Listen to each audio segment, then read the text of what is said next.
Assalomu alaykum. Sodiqova Xolida Raimjonovnaman. Believer kompaniyasida Platina komanda lideriman. Biz Believer kompaniyasining mahsulotlarini aktivniy koralloviy kalsiy asosidagi minerallar kompleksi va koenzim QH bilan O'zbekiston Respublikasi fiziatriya bolalar harakat tayanch sistemasi kasalliklar reabilitatsiya markazida bemor bolalarda ilmiy tadqiqot o'tkazish bo'yicha shartnoma imzoladik va 2024-yili sentyabr oyida bu ilmiy tadqiqot boshlandi. Bu ilmiy tadqiqotni birinchi xulosalari bu 2024-yil dekabr oyida qilindi. 4 yoshdan 14 yoshgacha bo'lgan osteoxondropatiya diagnozi bilan kasallangan bemor bolalarda davolovchi miqdorda biz koralloviy kalsiy mahsulotlarini berganimizda va bu bolalarda dinamikada kuzatish natijasida shular aniqlandiki, bu bolalarda 25 ta boladan 14 tasida fragmentatsiya davridan noto'liq tiklanish davriga o'tish holati va bitta bolada to'liq tuzalish holatlari aniqlandi.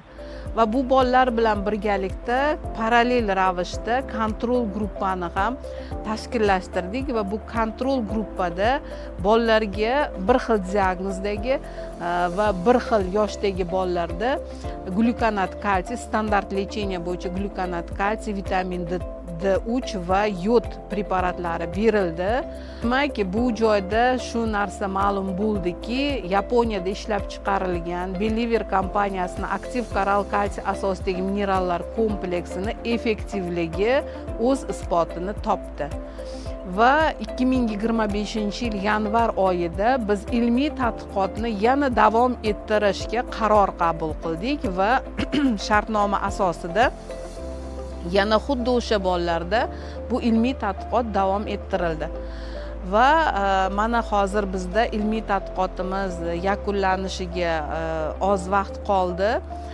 Mana shu aprel oyi 2025-yilning aprel oyi yakunida biz ilmiy tadqiqotimizni yakuniy отчетini yakuniy xulosasini chiqaramiz.